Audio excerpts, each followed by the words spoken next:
जो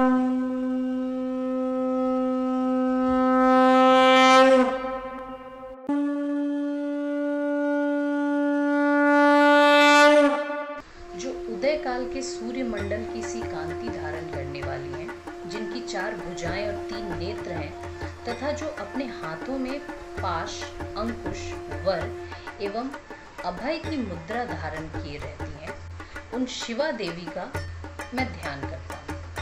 ऋषि कहते हैं, राजन, इस प्रकार मैंने तुमसे देवी के उत्तम महात्म्य का वर्णन किया, जो इस जगत को धारण करती है। उन देवी का ऐसा ही प्रभाव है, वे ही विद्या उत्पन्न करती हैं। भगवान विष्णु की माया स्वरूपा उन भगवती के द्वारा ही तुम ये वैश्य तथा अन्यान्य विवेकी जन मोहित होते हैं, मोहित हुए हैं तथा आगे भी मोहित होंगे। महाराज, तुम उन्हीं परमेश्वरी की शरण में जाओ। आराधना करने पर वे ही मनुष्यों को भोग, स्वर्ग तथा मोक्ष प्रदान करती है। मार्कंडेय जी कहते हैं, कौष्टुकी जी, मेधा मुनि के ये वचन सुनकर राजा सुरत ने उत्तम व्रत का पालन करने वाले उन महाभाग महर्षि को प्रणाम किया। वे अत्यंत ममता और राज्यपहरण से बहुत खिन्न हो चुके थे। महामुने, इसलिए विरक्त होकर वे राजा तथा वैश्य तत्काल तपस्या को चले गए और वे जगदम्बा के दर्शन के लिए नदी के तट पर रहकर तपस्या करने लगे। वे वैश्य उत्तम देवी सूक्ता का जप करते हुए तपस्या में प्रवृत्त हुए। वे दोनों नदी के तट पर देवी की मिट्टी की मूर्ति बनाकर पुष्प, धूप और हवन आदि के द्वारा उनकी आराधना करने लगे।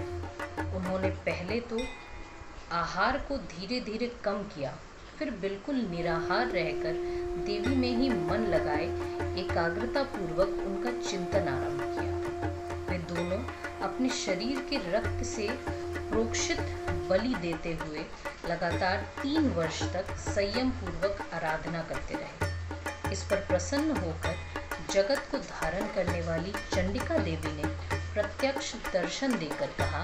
देवी बोली, राजन तथा अपने कुल को आनंदित करने वाले वैश्य, तुम लोग जिस वस्तु की अभिलाषा रखते हो वह मुझसे मांगो, मैं संतुष्ट हूँ, अतः तुम्हें वह सब कुछ दूंगी।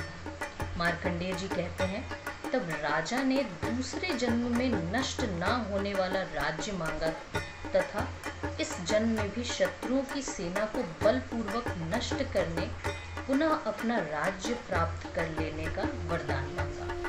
वैश्य का चित्त संसार की ओर से खिन्न एवं विरक्त हो चुका था और वे बड़े बुद्धिमान थे, अतः उस समय उन्होंने तो ममता और अहंता रूप आसक्ति का नाश करने वाला ज्ञान मांगा।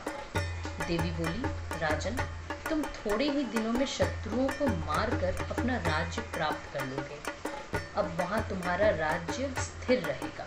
फिर मृत्यु के पश्चात तुम भगवान विवस्वान सूर्य के अंश से जन्म लेकर इस पृथ्वी पर स्वर्णिक मनु के नाम से विख्यात होगे। वैश्यवर्य, तुमने भी जिस वर को मुझसे प्राप्त करने की इच्छा की है उसे देती हूँ। तुम्हें मोक्ष के लिए ज्ञान प्राप्त होगा।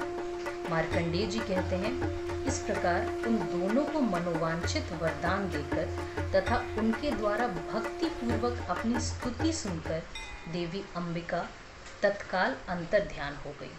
इस तरह देवी से वरदान पाकर क्षत्रियों में श्रेष्ठ सुरत सूर्य से जन्म ले स्वार्णी नामक मनु होंगे।